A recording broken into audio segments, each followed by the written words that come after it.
grande, la más grande institución de manejo de activos financieros en el mundo. Tiene a su disposición más de 6 billones de dólares.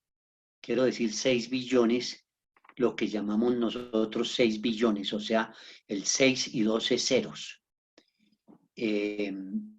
Porque en Estados Unidos llaman eso es trillón, o sea, como trillones, pero equivale a nuestros billones.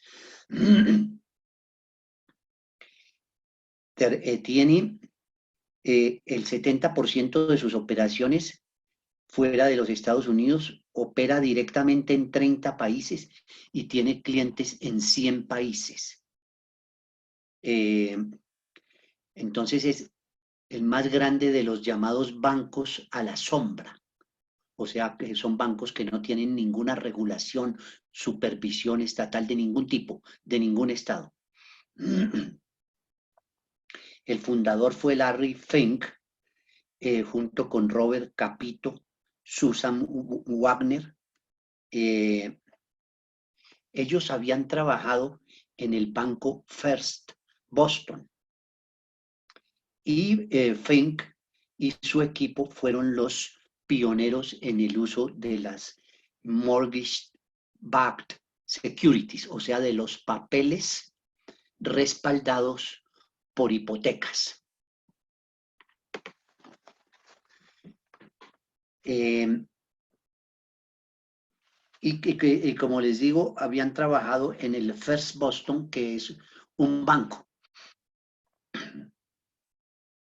Ahí se ve la relación que explicaba yo en la pasada sesión de cómo los bancos comerciales que son regulados muy laxamente, pero regulados, tienen supervisión y reciben crédito directo del Banco de la Reserva Federal, tienen lazos y amamantan a los fondos de capital de riesgo, o sea, a la banca que está en la sombra.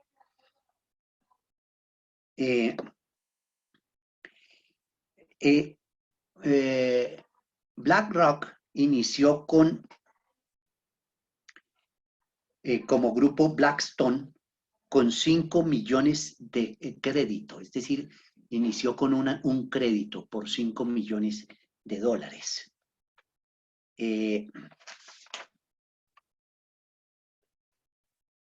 Fue creciendo mediante sus propios negocios y la compra de unidades de activos derivados, de operaciones financieras con derivados.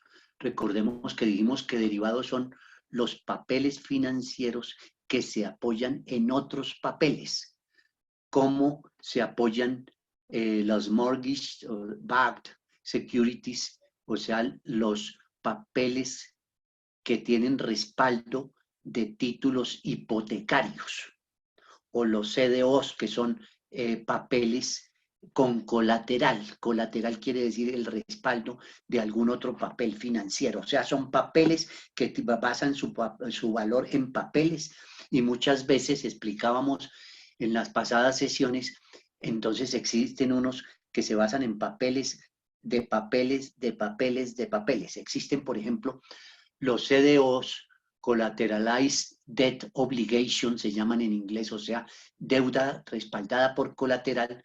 Existen esos y existen al cubo, perdón, y existen al cuadrado y existen al cubo y existen esteroides, que ya se basan en índices, por ejemplo, de los precios de las monedas o de los precios de un activo, o sea, se hacen apuestas a si el activo va a subir o a bajar. Era toda esta pirámide de papel que ha creado el capital financiero para apropiarse, para endeudar más y para apropiarse de la riqueza, digamos, real. Bueno,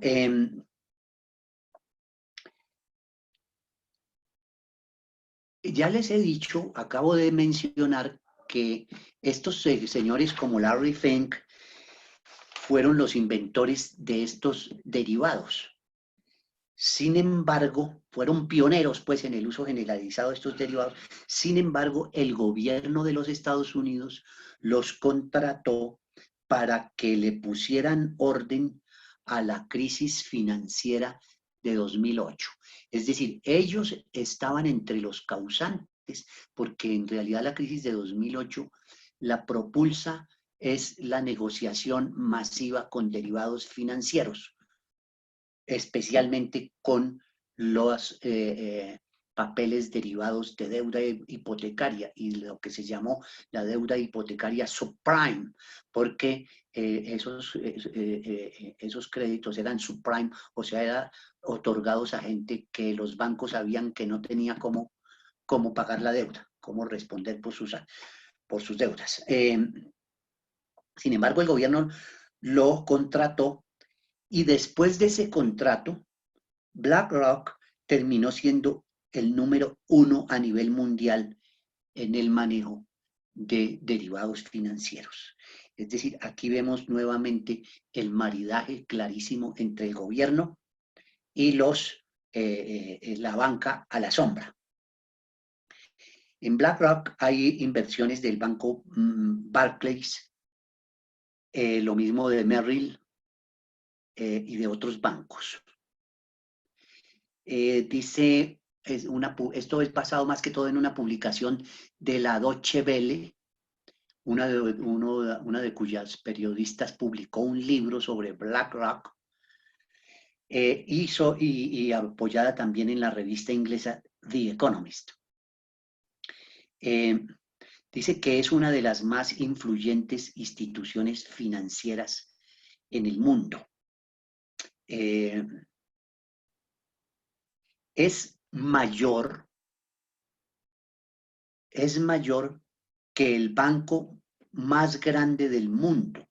El banco más grande del mundo es el Banco Industrial y Comercial de China, que tiene más de 6 billones, perdón, más de 3 billones de dólares en activos. Aquí hay que aclarar una cosa.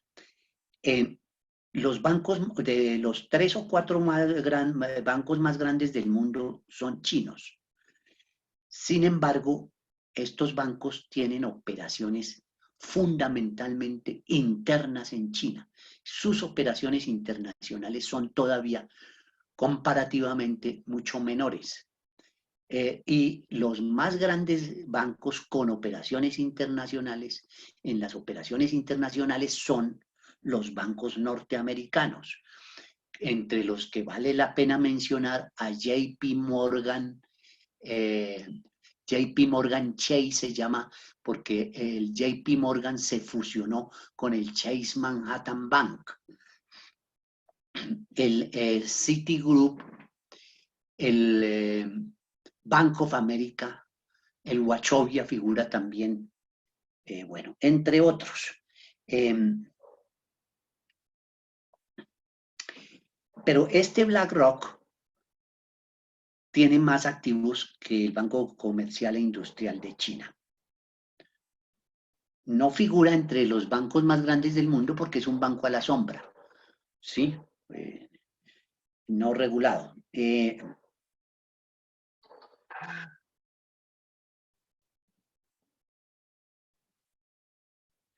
El Instituto de los fondos soberanos son fondos hechos son fondos de los estados. Los estados hacen fondos para operaciones financieras y hay un instituto que los agrupa, ¿no?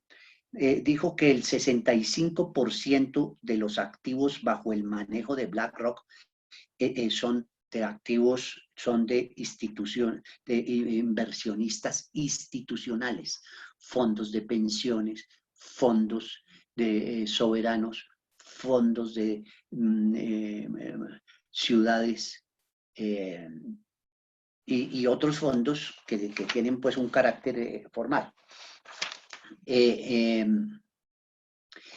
el más grande inversionista en desarrollos de explotación carbonífera y tiene importantísimas inversiones en petróleo, gas, carbón térmico, que supera en las reservas en las que tiene inversiones, supera el total, supera a todos los demás en la cantidad de reservas. La producción estimada de CO2 es de 9 gigatoneladas, o 30% del total de la energía, de las emisiones de la energía. Sin embargo, tiene fuertes inversiones en energías limpias también. Es decir, ellos en todo lo que les produzca utilidad participan.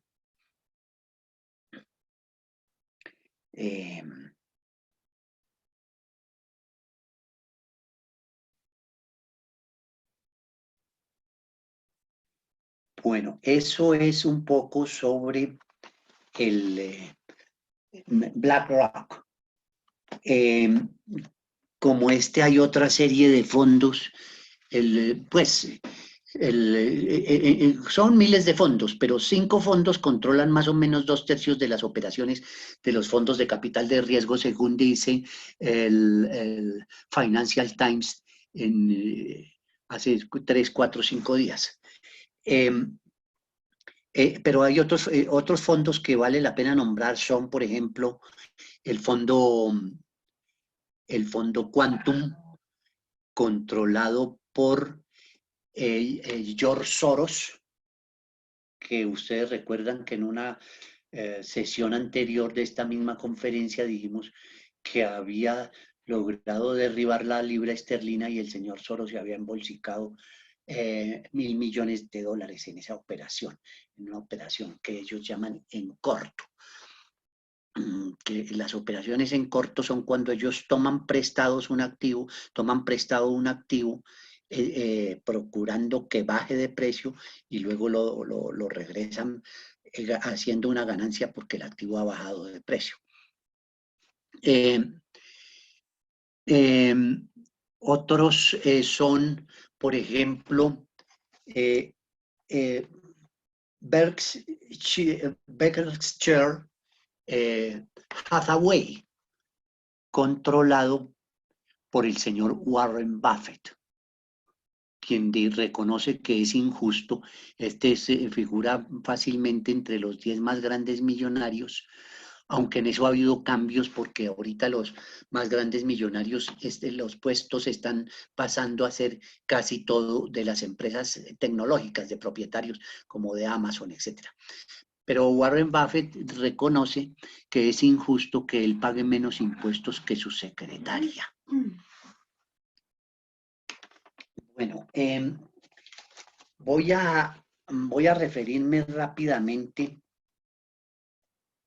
a algunos comentarios que hace un estudioso de estos temas internacionales que se llama Michael Chossudovsky. Michael Chossudovsky dirige una publicación en red que se llama Global Research, que con frecuencia publica artículos muy interesantes y reveladores sobre todos estos temas internacionales. Dice Michael Chossudovsky que los financistas no están invirtiendo en planta y equipo.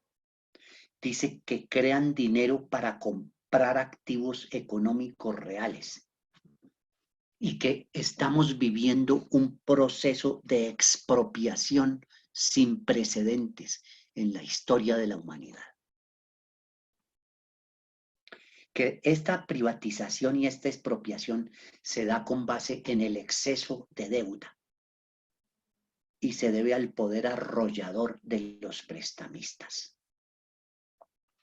Muestra cómo las aerolíneas norteamericanas fueron tomadas por los fondos de inversión después de los ataques del 11 de septiembre de 2001, porque viendo las condiciones propicias, ellos tomaron acciones de las aerolíneas, de las empresas de aviación, las tomaron prestadas, impulsaron la baja, porque eso lo impulsan con maniobras económicas. O sea, ellos empiezan, piden prestadas las acciones y empiezan a venderlas para provocar pánico en el mercado, y al mismo tiempo, con sus contactos en la prensa, dicen: estas acciones están cayendo, se están derrumbando, no encuentran piso todavía, etcétera, etcétera. Entonces provocan la caída. Y cuando ya han caído todo lo que pueden, entonces las compran estrictamente las que necesitan para pagar, o compran la empresa a precio, como decimos nosotros, de huevo. Bueno, él trae pues a cuento ese caso con las aerolíneas en los Estados Unidos en la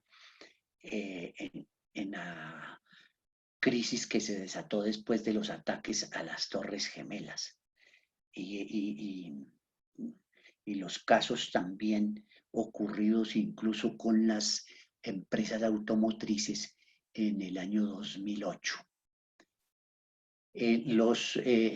Los financistas, como les dijimos, aquí se fusiona porque estos BlackRock y estos sacan créditos y todo, pero buena parte del capital es es de grandes empresas que dedican parte de sus excesos de ganancias a especular en las bolsas de valores o en las operaciones, porque no toda la especulación ocurre en las bolsas. Hay una especulación que es, digamos, entidad con entidad, y se llama over the counter, o sea, como sobre el mostrador, no en la bolsa de valores, ¿sí?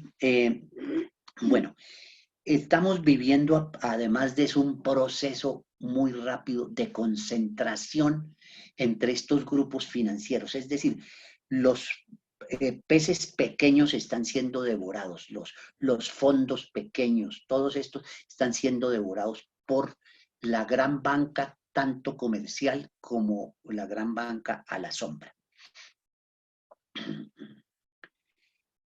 Bueno, por ejemplo, ya mencioné la fusión del JP Morgan con el Chase Manhattan, ¿sí? Que constituyó la entidad denominada JP Morgan Chase Chemical and Manufacturing Hanover. Esta entidad devoró el banco Bear Stearns en 2008 y lo hizo con dinero que le dio el Banco de la Reserva Federal y el Tesoro de los Estados Unidos.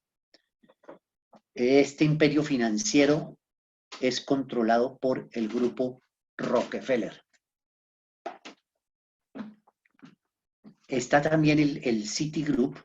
JP tiene 1.600.000.000.000 de dólares.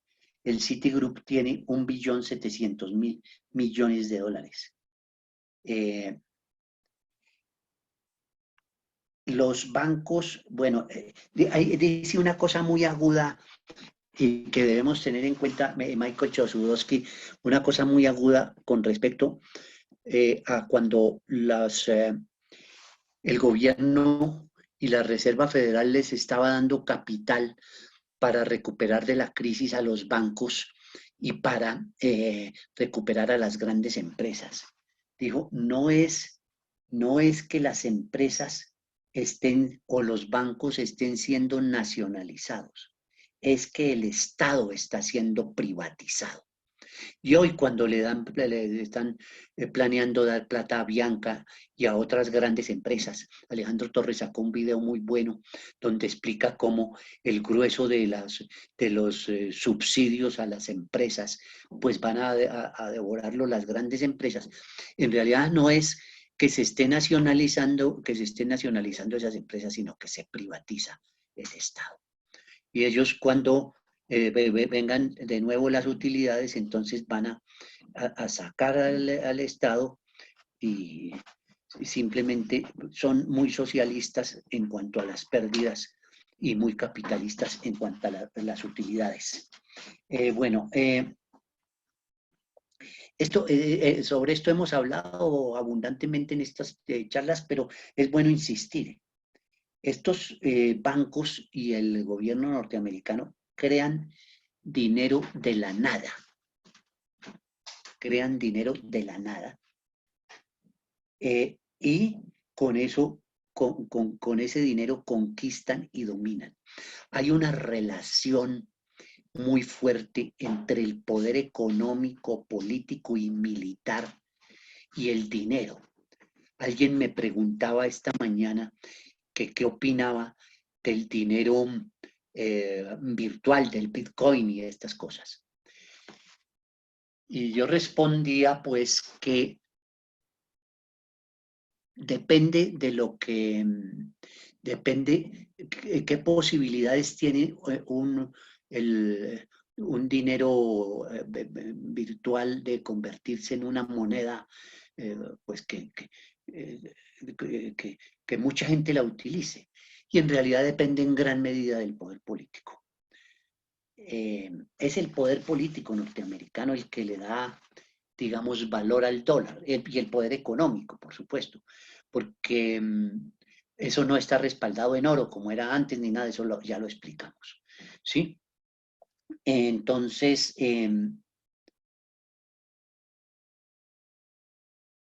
no hay que perder nunca de vista esto, y hay un ejemplo que lo demuestra. El euro es una moneda que tiene cierto peso en el mercado internacional, pero no supera al dólar, al contrario, está muy lejos del dólar en las transacciones internacionales. Y eso tiene que ver principalmente con que mientras que detrás del dólar de los Estados Unidos hay un poder político y militar único, detrás del euro hay una cantidad de gobiernos que en temas capitales no logran ponerse de acuerdo. Bueno, insistamos en otro dato, y es que el banco el BIS se llama esto, el Banco of International Settlements, que es como el banco de los bancos en el mundo, informó que los derivados, o sea, los papeles estos que ya expliqué que dependen de otros papeles, habían llegado ya en 2007 a la suma de 681 billones de dólares. 681 billones de dólares, es decir, 10 veces el Producto Interno Bruto del mundo, 10 veces la producción total del mundo en un año, ¿sí? Para que ustedes aprecien lo gigantesca que es esta especulación que hay.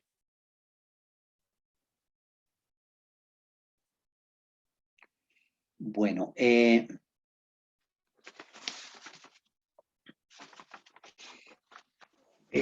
junto con todo con todas desde la crisis de 2008, es que la crisis de 2008 es un punto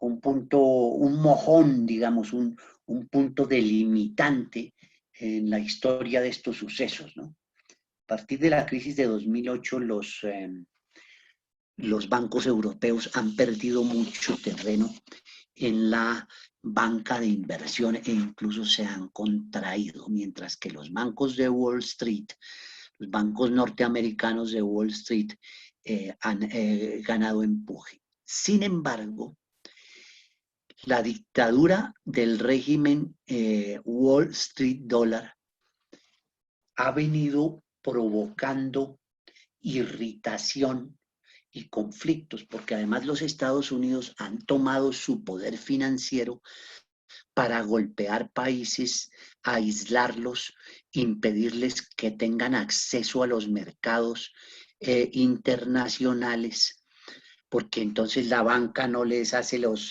las transacciones, se sanciona a los bancos que negocien, por ejemplo, con Venezuela o con Irán o con Corea, de tal manera que se bloquea a esos países en el mercado internacional. Y entonces, ya en el 2008 empezó lo que se llamó la guerra de monedas, además por el abuso con la emisión de dólares que hacen los Estados Unidos, por lo que explicamos, ¿no? Porque ellos imprimen dólares que les cuesta papel y tinta y salen con eso de compras de minas, de fábricas, de mano de obra, etcétera. Y la inflación se diluye por el mundo entero y no la sufren solo los Estados Unidos.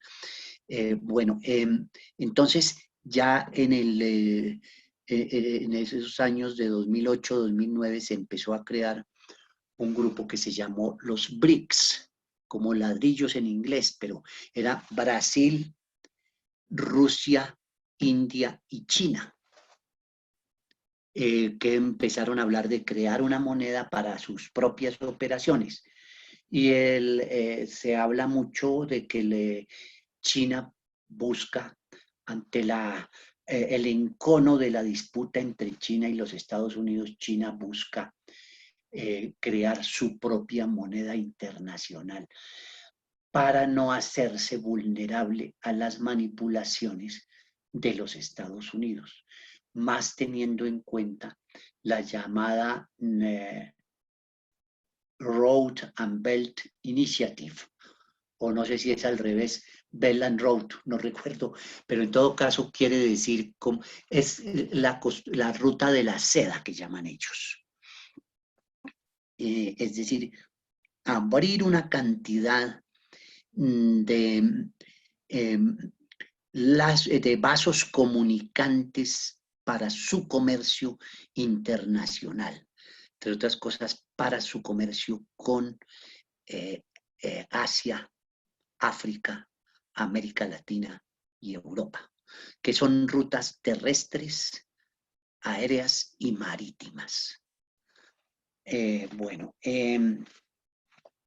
Quería señalar esas pocas cosas y quería hablar brevemente sobre unas tesis que que planteó el profesor Álvaro Cerda Sarmiento de la Universidad Nacional de Colombia. Se llaman, la teoría económica dominante es impotente como paradigma explicativo de la realidad del capitalismo actual. Entonces él dice que la economía, y esto lo plantean además muchos estudiosos del tema, dice que la teoría económica, la que se enseña en las universidades y se plantea en los seminarios y la que se asume como cierta en el debate económico común entre académicos, periodistas, inversionistas, etcétera, dice que las bases ontológicas de la corriente principal están formuladas con respecto a un mundo ideal. Hablan de equilibrio, o sea, el equilibrio del mercado, hablan de la racionalidad de los actores, de las preferencias, del individualismo metodológico, que lleva a mercados, dice el profesor, con mecanismos automáticos de ajuste. La teoría económica vigente habla de los mercados como entidades neutras que nadie controla, que tienen movimientos de alza y caída como resultado de la participación de innumerables actores anónimos y aproximadamente con el mismo peso cada uno en las actuaciones y sin ninguno tener la capacidad de determinar o de influir grandemente en el curso de esas operaciones o de ese discurrir de los llamados mercados. Es decir, la teoría económica no valora debidamente el papel de los monopolios o de los oligopolios. Y es los mercados, en los mercados los actores son individuos más que grupos o que poderes, ¿sí?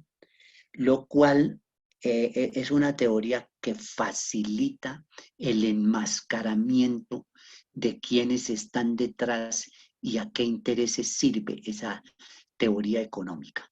Esa teoría económica no está para revelar los procesos económicos, para permitirnos conocer, descubrir, develar los procesos económicos, sino para enmascararlos. Bueno, tiene esa teoría económica una forma de ver, dice el profesor Cerda, un comportamiento humano muy limitado. Esa teoría económica se basa en que los seres humanos buscan su propio beneficio individual porque son egoístas racionales, desconociendo que el comportamiento humano tiene egoísmo, tiene altruismo, es decir, es, muchísimas características, aunque el egoísmo se desarrolle especialmente en un terreno como en el capitalismo, obviamente. Entonces, tanto es la unilateralidad, la deformidad de esas tesis, que un inversionista como George Soros, un especulador de bolsa como George Soros, escribió en un libro que se llama La crisis del capitalismo global, que él no estaba de acuerdo con el neoliberalismo porque el neoliberalismo les iba a dañar el negocio a los financistas.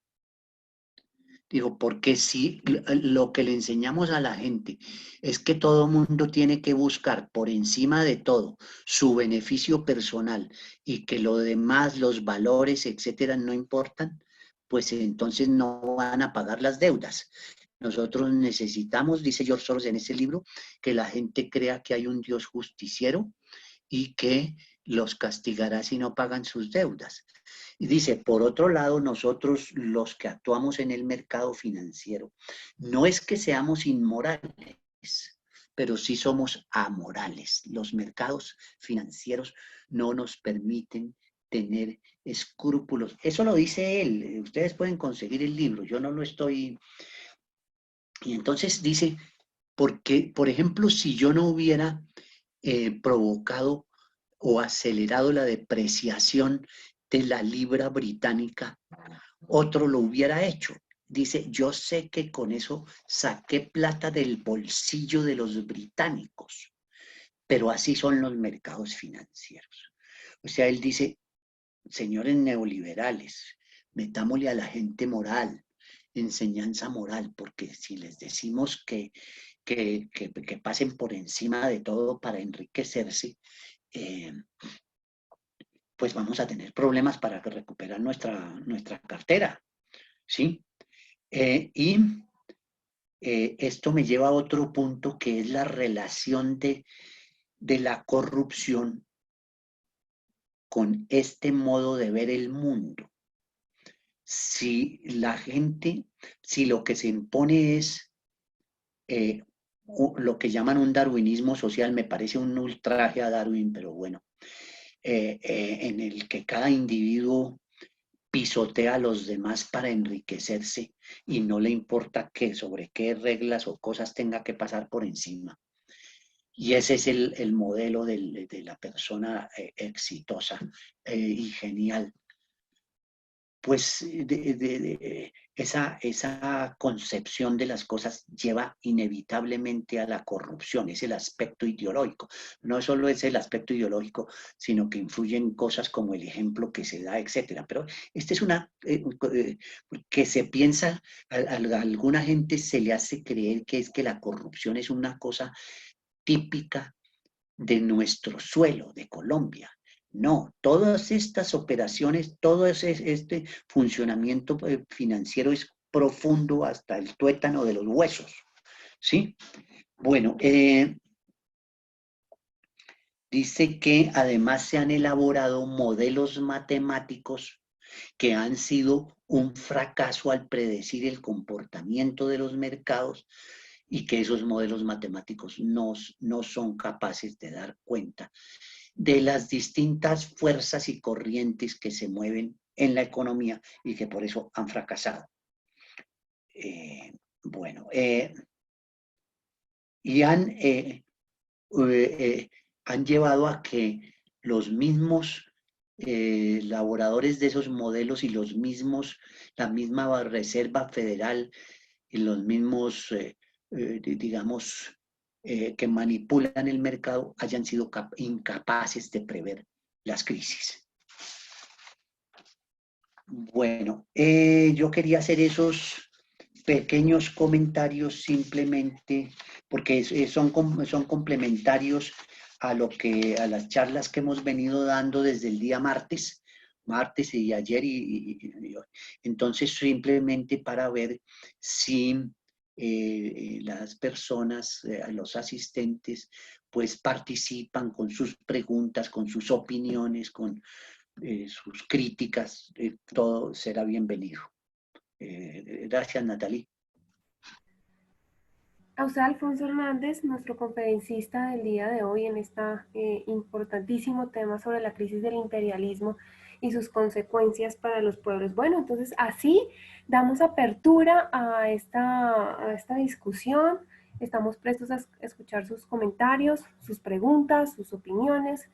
Recuerden que estas son de gran importancia y de gran relevancia para cualificar todos estos procesos de enseñanza en nosotros, los líderes sindicales, los trabajadores y los colombianos en general. Entonces, así de esa manera, bueno, los invitamos a que levanten sus manitas. Voy a aprovechar mientras se animan a participar para darles la información sobre el foro que vamos a realizar mañana. La Escuela Sindical y Popular Raúl Eduardo Maecha ha preparado para ustedes un sábado de foro sobre las experiencias de lucha y organización. Vamos a tener varios invitados mañana 23 de mayo en los horarios de las 10 de la mañana y las 3:30 de la tarde. Vamos a tener a varios líderes de organizaciones sindicales y trabajadores: Wilson Hoyos de UGETRANS, Pedro Nel Becerra Rodríguez de Sintraísa, Giovanni Benavides de la UTC, Claudia Patricia Montoya de Sintrametro, Mauricio Valencia y William Zapata de Sintrainal, entre otros, así como Wilson Torres de Sintravidricol, Edison Mauricio de MAVE, Dani Moreno de ANSA y John Freddy Gómez de Sintra Minipac. Este foro, como les repito, mañana a las 10 de la mañana, a las 3:30 de la tarde, para que se conecten. Y también para que pues inviten a otros trabajadores, otros líderes sindicales, estudiantes, docentes, académicos y personas en general. Voy entonces a, como les digo, recuerden que el mecanismo es levantar la manita para abrirles el micrófono y que puedan ustedes entonces participar con sus valiosos aportes.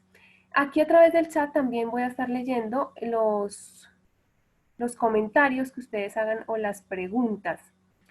Nos dice entonces así Dani, gracias por participar. Buenas tardes, fraternal saludo. Teniendo en cuenta la estructura de la banca imperialista explicada a lo largo de las conferencias de este ciclo, ¿el Banco de la República tendría la posibilidad de emitir dinero para financiar la crisis actual o definitivamente el sometimiento es a tal punto que esa posibilidad sencillamente no existe? Esa es una pregunta que hace Dani, que a propósito nos va a acompañar mañana en nuestro foro. Muchísimas gracias, Dani, por tu pregunta, y le voy a dar entonces la palabra a nuestro conferencista, Alfonso Hernández, mientras los demás participantes se animan a levantar sus manitas o a escribirnos a través del chat. Adelante, Alfonso. Bueno, el Banco de la República se rige por, digamos, orientaciones generales trazadas en la Constitución de 1991. El Banco de la República tiene una orientación y es no emitir dinero, sino de acuerdo con las circunstancias del mercado. Es decir, emite dinero básicamente ante la entrada masiva de dólares o recoge dinero ante la salida masiva de dólares.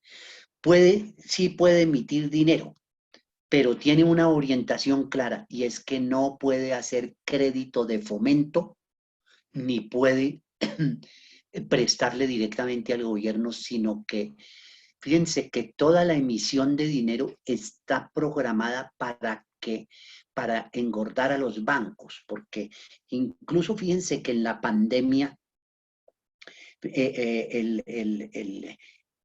dinero pasa a los bancos comerciales para que los bancos lo presten a las empresas o bueno, lo que sea, pero es a través de los bancos comerciales. Fíjense que dice, hay tanto crédito para la pequeña, mediana y la grande industria.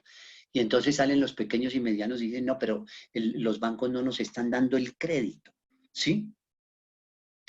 El banco, en la legalidad, dice que, digamos, el estatuto del banco dice que en caso extremo puede hacerlo y prestarle directamente al gobierno. Pero fíjense que las autoridades del Banco de la República y del gobierno no acuden a eso porque temen a los llamados mercados financieros, es decir, temen a los dictados de... temen a los dictados de el Fondo Monetario Internacional, que como ya lo dijimos, el Fondo Monetario es agente, es el capataz de los bancos de Wall Street y de la Reserva Federal de los Estados Unidos. Entonces, es tan limitante la orientación, el estatuto del banco en ese sentido, que estos tipos no se atreven a pesar de la emergencia. Y sería adecuado, ¿no? Que se tomen reservas internacionales. En este momento hay 50.000 millones de dólares en reservas internacionales en poder del Banco de la República, que son reservas para pagar deuda o para pagar importaciones, ¿sí? Esta es otra cosa que no mencionamos en las charlas, pero que es importante ver porque fíjense ustedes lo que es, lo que representa el control de la divisa internacional. Los otros países tienen que tener sumas gigantescas en reservas internacionales, o sea, en dólares. O sea, tenemos que recibirles los dólares que ellos emiten y tenerlos guardados para pagarles lo que ellos nos vendan o abonarles a su deuda. Y fíjense cómo se extiende el poderío del dólar. Bueno, entonces, quede claro eso. El Banco de la República tiene severamente limitada la posibilidad de prestarle al gobierno, salvo en casos excepcionales. Vivimos un momento excepcional, pero no se atreven a hacerlo. Y puede emitir, pero la principal preocupación del banco tiene que ser la inflación, controlar la inflación. Esto controla la inflación ¿para qué? Para garantizarles a los inversionistas extranjeros y nacionales el valor de sus inversiones, ¿sí? Es principalmente, bueno, que alguien se puede beneficiar de Contera, pues que porque no haya inflación, pero entre otras cosas, el control de la inflación se hace básicamente mediante la depresión de los salarios, ¿sí? Las operaciones bancarias tienden por sí mismas a ser inflacionarias, porque las operaciones bancarias crean dinero. Cuando usted va a un banco, el banco, usted solicita un préstamo, el banco se lo otorga, el banco le otorga 10, 15 millones de pesos de crédito. Aunque no, el banco no imprima los billetes, de hecho está creando un dinero, digamos, electrónico. ¿Por qué? Porque usted va, en la cuenta del banco usted aparece con 15 millones, pero no es que ellos depositen esos 15 millones en un lugar para decir, esto se le prestó a fulano, ¿sí? Simplemente está en los libros. Y luego usted va y paga una deuda que tiene y entonces le debitan los 15 millones y se los abonan a otra persona o a otra entidad, pero todas son operaciones de libros, ¿sí? Entonces están creando dinero. Y el crear dinero es una operación que tiende a ser inflacionaria. ¿Cómo mantienen controlada la inflación? Básicamente mediante el control de los salarios. Y cuando sube la inflación, entonces ellos suben, el Banco de la República sube las tasas de interés para deprimir la economía nacional. ¿Sí? Porque claro, al subir las tasas de interés, pues las industrias, el agro, la gente que quiere producir, el pequeño comerciante, incluso el grande, pues invierte menos porque no quiere incurrir en créditos tan costosos, ¿sí? La misma gente tiende a endeudarse menos, entonces ellos provocan una... ellos lo llaman evitar el recalentamiento de la economía o incluso puede ocurrir que provoquen una completa recesión. Todo siempre manejado según los intereses de los poderes financieros internacionales. Creo que le respondí a Dani. Sí, está respondida la pregunta.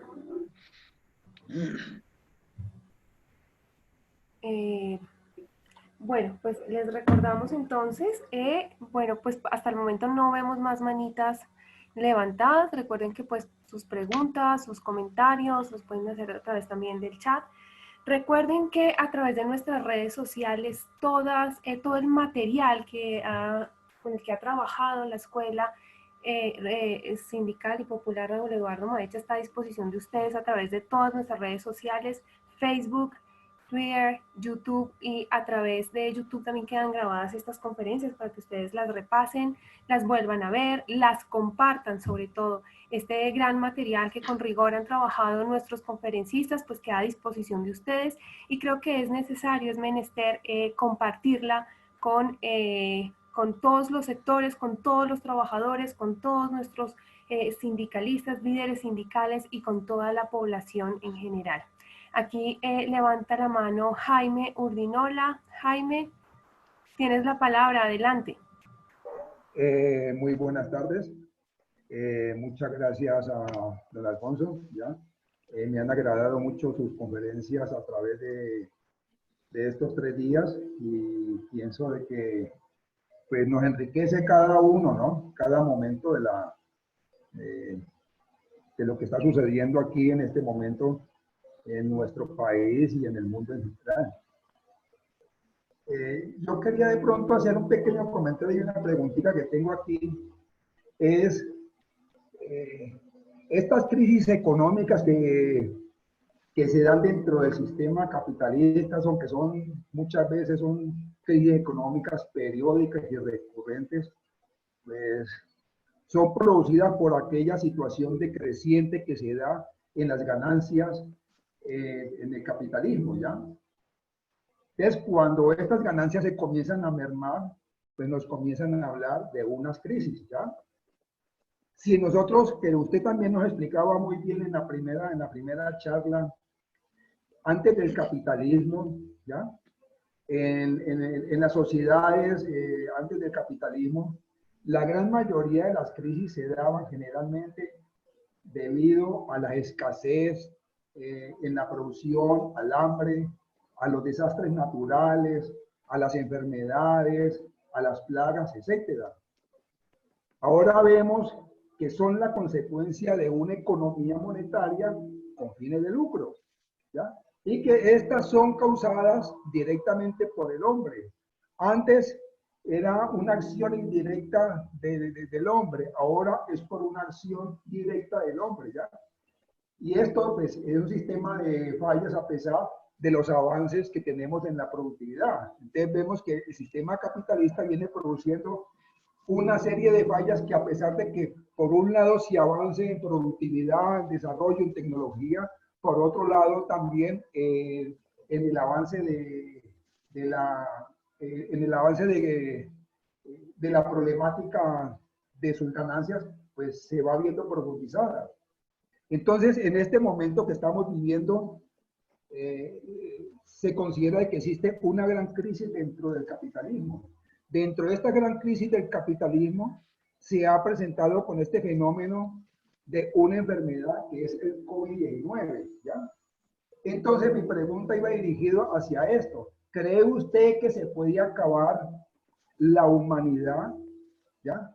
Es con la presencia de mantener un sistema como el capitalista o es producto que se puede acabar la humanidad de una enfermedad como el COVID-19 o algunas otras que nos decían anteriormente, como el VIH, como el cáncer, como tantas enfermedades que se han venido presentando, pero que el ser humano ha venido a través del tiempo, pues pasando esas páginas y realmente vemos de que a pesar de que puede haber muchos muertos, el ser humano siempre permanece vivo, ¿ya?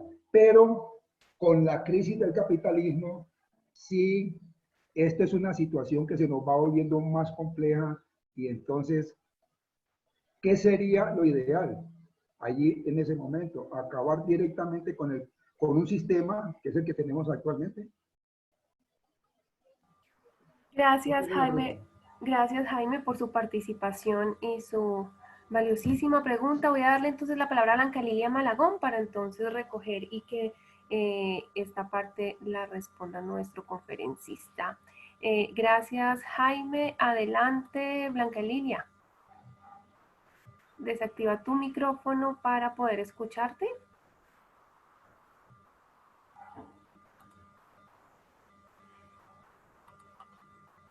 Blanca, desactiva el micrófono para que puedas... Listo, perfecto. Adelante, Blanca, gracias. Bueno, nosotros teníamos las reservas en oro en el Banco de la República. Cuando las crisis empezaron, cambiaron el papel moneda, querían bajar, que ya no eran 20.000 pesos, sino 2 pesos, 2.000 pesos, 1 peso, y nos desaparecieron las reservas de oro, y eso que lo hicieron. Otra cosa, los gobiernos de turno tenían el seguro social en nuestra época, lo tenían como caja menor. Eso nunca ha podido hacerse que regresen porque esos dineros no eran de los gobiernos. El dinero de la salud, las pensiones, era de los patronos y los trabajadores. Esa es mi inquietud. Gracias. Perfecto. A usted, Blanca Lilia, muchísimas gracias. Recuerden entonces que esta tercera parte de esta importante conferencia se dan algunos elementos para cerrar y se abrió el espacio, se dejó más tiempo para que ustedes puedan participar. Así que a través del chat y a través del audio estaremos recepcionando todas las preguntas y los comentarios para que se animen a participar. Le doy la palabra entonces a nuestro conferencista, Alfonso Hernández. Adelante. Bueno, gracias Blanca y gracias Jaime. Quiero decir una cosa. Quiero precisar una cosa. Los bancos centrales, puede suceder también en banca o inversionistas privados, tienen reservas en oro, tienen reservas en otras monedas, tienen reservas en una cantidad de activos financieros, ¿sí? ¿En qué sentido decimos que ya no existe el patrón oro? Porque es que el patrón oro suponía, o el patrón oro dólar suponían que, digamos, si 5 dólares equivalían a una onza de oro. No recuerdo la equivalencia exacta en ese entonces, pero pongamos ese caso. Cada vez que se imprimieran 5 dólares tenía que agregarse una onza a las reservas, una onza de oro. Ahora no es así. Los bancos centrales emiten el dinero y el dinero se llama fiduciario, es decir, lo respalda el Estado, no el oro, ¿sí? Eso no quiere decir que los bancos no puedan tener oro en sus reservas, ¿sí? Pero ya no hay esa equivalencia que tiene que tener tanto oro por tantos billetes emitidos, o que la gente pueda ir y cambiar sus billetes por oro. Eso no existe. Existen reservas, incluido oro, como un colchón de seguridad para devaluaciones, para cosas, para distintas operaciones, porque el oro se estima que puede subir de precio y entonces hay unas reservas en oro, etcétera, ¿sí? Pero no existe, pero ha desaparecido el patrón oro, ¿sí? Bueno, no tengo el dato de qué exactamente qué se ha hecho, cómo se ha negociado el oro, ni tengo el dato de cuántas reservas en oro pueda tener en este momento el Banco de la República. ¿Sí? Ese dato sí tiene que estar claro en la página del Banco de la República, pero en el momento pues yo no lo tengo. Tiene razón Blanca cuando dice que el Seguro Social lo utilizaban como caja menor y siguen utilizando, fíjense que siguen utilizando todo. Cogen el dinero del FOMPET, que son de pensiones de los trabajadores de las entidades territoriales, y lo utiliza el Ministerio de Hacienda. Les quitó 15 billones a las entidades territoriales con el pretexto de financiar la crisis pues provocada por el COVID-19. Bueno, tiene razón Jaime cuando dice que sí había crisis por, digamos, por calamidades naturales, que las crisis modernas a las que nos estamos refiriendo, que son modernas pero son tan antiguas como el capitalismo, las analizó Marx con mucho detalle, son crisis causadas, pues sí, por el hombre, por el sistema capitalista.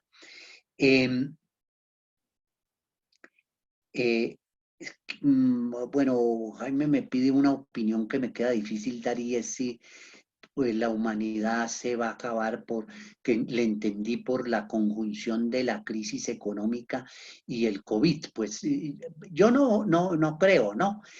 Una guerra entre potencias imperialistas es bastante problemática. Una guerra mundial hoy, como dicen algunos, con todos los juguetes, sí es hay mucho riesgo por el poder destructor de las bombas de hidrógeno y todas estas cosas, ¿no? Ellos pues procuran darla porque saben que pues si provocan digamos, lanzarle una bomba a China, la respuesta china, etcétera, pues ahí está en juego el pellejo de todos, incluidos de ellos mismos. Entonces, es difícil que procedan a una cosa como la que hicieron en Hiroshima y Nagasaki, los defensores de los derechos humanos de Estados Unidos, ¿no? Que procedieron a matar centenares de miles de personas arrojando esas bombas a las ciudades japonesas. Y le dan lecciones de derechos humanos a toda la humanidad, ¿sí? Hay que tener en cuenta, pues hay gente que dice que el COVID es un invento de laboratorio, en fin, nosotros no podemos asegurar una cosa de esas. Lo que sí parece comprobado es que lo que está comprobado es que algunos científicos, no recuerdo ahorita de qué institución en Estados Unidos, tenían la vacuna contra el SARS, epidemia que se dio en 2002, si mal no recuerdo.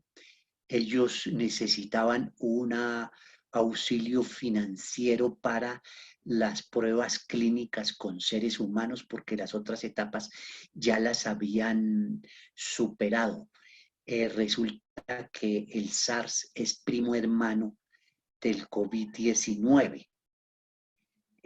O sea que ellos dicen que si esa vacuna hubiera concluido, se hubiera alcanzado y se hubieran hecho todas las pruebas clínicas, seguramente hubiera sido mucho más fácil conseguir la vacuna para este nuevo virus, porque su ARN es muy semejante, o sea, digamos, su código genético es muy semejante. Sin embargo, en esa época, la propagación del SARS decayó debido a que el SARS fue perdiendo en la medida que se propagaba parte de su ARN, o sea, disminuyó su potencia, su capacidad de introducirse en los organismos humanos. Y cuando estos científicos buscaron la financiación, se la negaron. Se la negaron con el argumento de que ellos no iban a ganar ninguna plata financiando esa vacuna, que eso iba a ser perdido, que iban a perder su inversión. Ellos acudieron a entidades de salud del gobierno de los Estados Unidos, a laboratorios privados, a fondos estos de capital de riesgo. Ninguno les quiso dar, era una suma pequeña. Y entonces esos científicos dijeron, pero ¿por qué si hay vacunas contra, por qué si se financian vacunas, por ejemplo, contra la fiebre porcina, otras enfermedades de los cerdos? Entonces les dijeron, pues claro, porque si esta enfermedad prolifera digamos, en los hatos de cerdos, no sé si será apropiada la palabra hato, pues sencillamente se perderían miles de millones de dólares en la industria pecuaria. Entonces, donde hay dinero, donde hay ganancia, pues hay financiación para las vacunas. Traigo esto a cuento para ver cómo funciona la lógica de estas personas. Son las finanzas para su propio beneficio, no las finanzas, no la emisión de dinero, no el crédito, para el bienestar, para el desarrollo científico, para el bienestar de la humanidad y para el desarrollo de los pueblos, ¿sí? Y la ciencia, como ya lo dije. Bueno, pues digamos que vivimos un periodo en el que las ganancias del capitalismo, como lo dice Jaime, y el PIB de los Estados Unidos y la utilización de la capacidad instalada de la industria y todo eso vienen decayendo desde los años 70, porque la época dorada fue la época de los años 40 a casi el 70. Vimos que esa crisis se debió en buena parte a la recuperación de Europa y Japón, que crea pues un exceso de capacidad industrial instalada en el mundo y agudiza la que se había creado en Estados Unidos, y que dentro de ese periodo, desde 1970, que digamos podríamos hablar de una crisis de largo plazo, se dan unos altibajos en la economía del imperialismo, ¿sí? O sea, no es un declive rectilíneo, ¿sí?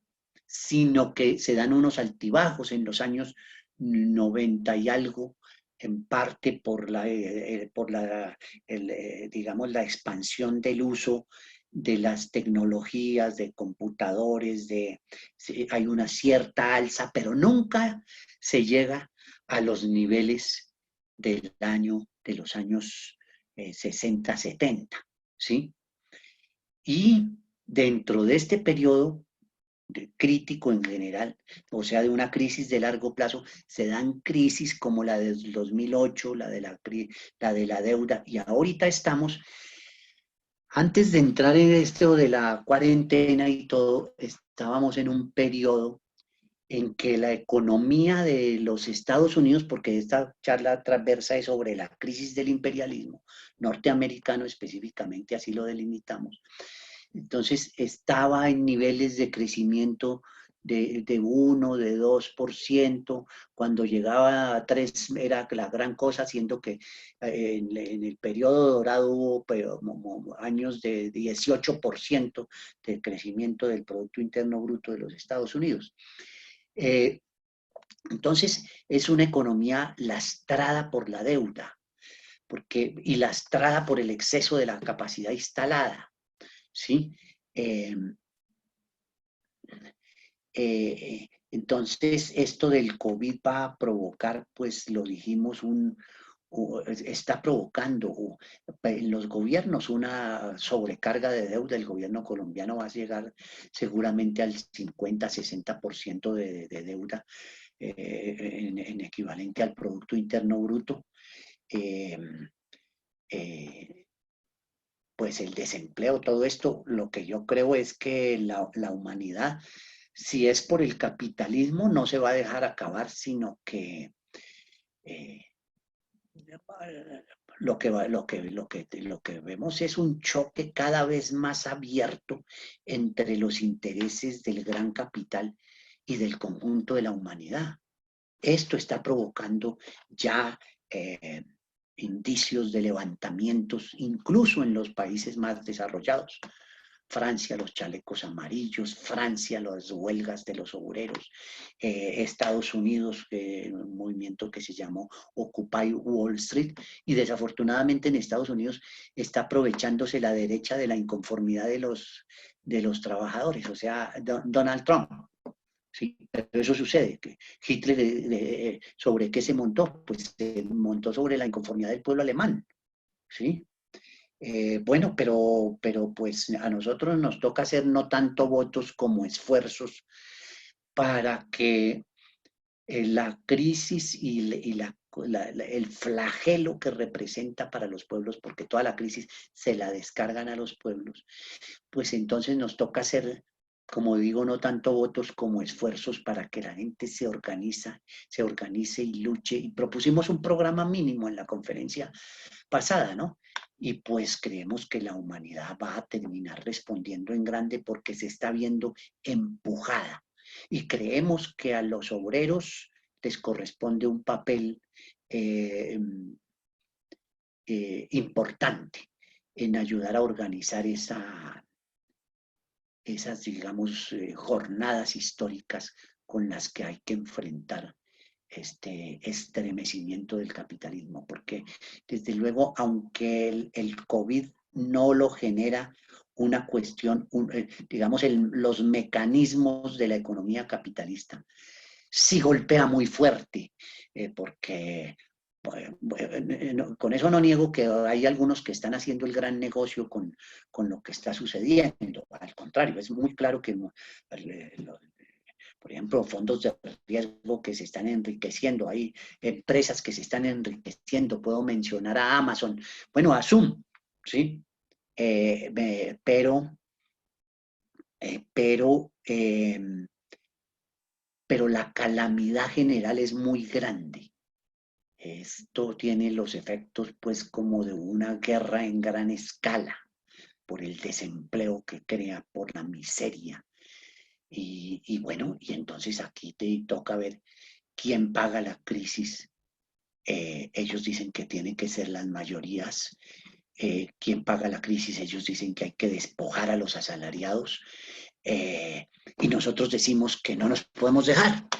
Y en eso estamos. Vamos a ver.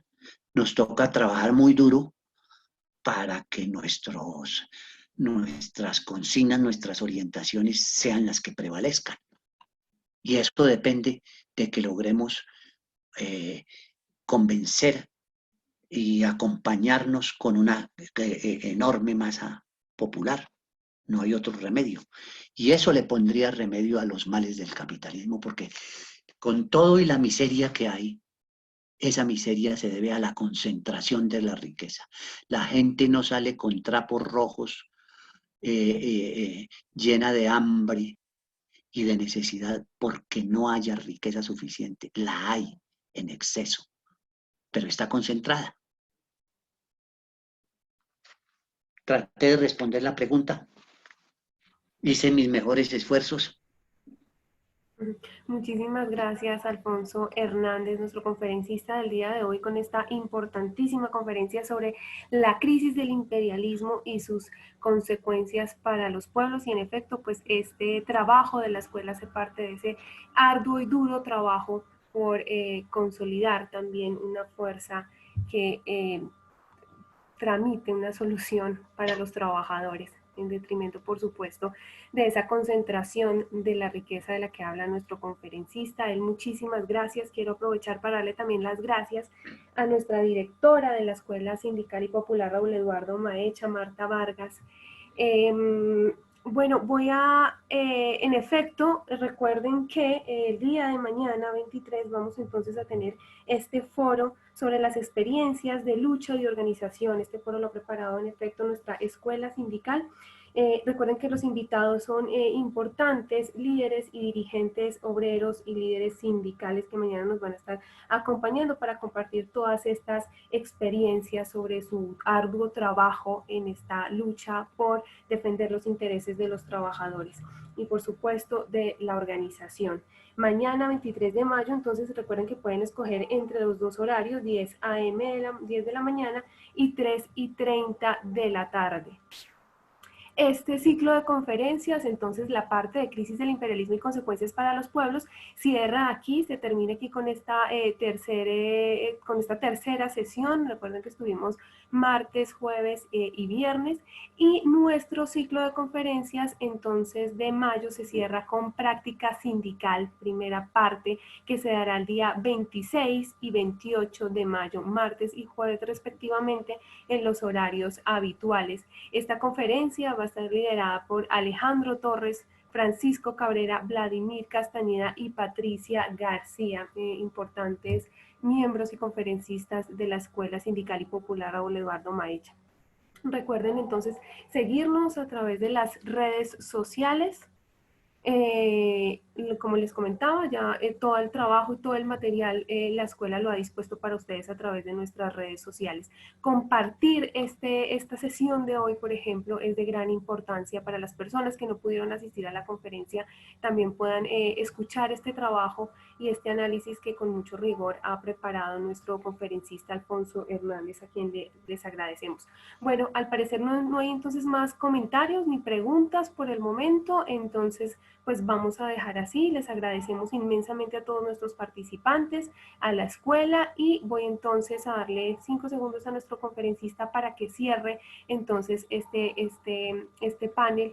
Y recuerden que nuestro ciclo entonces continúa con práctica sindical el próximo martes y jueves para cerrar nuestro ciclo de mayo. Mañana tendremos el foro y entonces estamos prestos para mostrar la agenda de nuestro próximo ciclo de junio, que también va a estar con mucho interés y con mucho rigor a disposición de ustedes. Recuerden que las personas que se han inscrito también a estos cursos, pues se les hará llegar también la información a través de los correos y estamos prestos a responder preguntas, comentarios, solicitudes, repito, a través de nuestras redes sociales. Alfonso Hernández, muchísimas gracias y tienes la palabra entonces para cerrar este foro. Bueno, gracias Natalie, gracias a todos los participantes. Quisiera destacar que he hablado con otras personas que han dado conferencias en la escuela. Queremos decir que para nosotros ha sido muy valioso porque gracias a las preguntas, a los puntos de vista planteados y al trabajo de preparación de las conferencias, hemos nosotros venido aprendiendo mucho junto con ustedes. La escuela para nosotros es muy importante, está a disposición para si sindicatos, organizaciones de cualquier tipo, grupos de personas quieren un curso sobre cualquiera de los temas que tenemos preparados, estamos dispuestos a prestarles ese servicio, a acompañarlos, a dar las conferencias. Si hay un tema que no esté incluido, es posible que podamos prepararlo. Es decir, que estamos a las órdenes de las organizaciones sindicales, populares, de todo tipo, para tratar de divulgar este conocimiento. Vamos a lanzar un curso de redacción que va a, pues, destinado a ayudarles a los trabajadores para en la redacción de sus periódicos, de sus boletines, de sus derechos de petición, de tanta cosa que se necesita estar redactando. Entonces, el curso se está diseñando. En ese curso vamos a poner un precio de 50.000 pesos. Algunos cursos tendremos que cobrarlos porque necesariamente la escuela necesita unos recursos. La idea nuestra es no condicionar los cursos a ningún pago, ¿sí? Sino ofrecerlos gratuitamente. Pero hay algunos cursos vamos a tener que en algunas ocasiones cobrar algo para fines de financiación de la escuela, porque ustedes comprenden que pues incurrimos en una serie de costos pues que necesitamos sufragar. Bueno, muy agradecidos, entonces no olviden el foro de mañana, como lo dijo Natalie, y las sesiones de práctica sindical de la próxima semana, y estamos muy agradecidos, muchas gracias Natalie, excelente tu coordinación, y pues con esto nos despedimos por esta noche. Así es, Alfonso Hernández, no señora, a ti muchísimas gracias por este importantísimo trabajo que has expuesto hoy para todos los asistentes y a todos ustedes. Muchísimas gracias por su participación, por sus comentarios y por su estadía. Nos vemos entonces, hasta pronto, un buen fin de semana. Hasta mañana, que estén muy bien, gracias.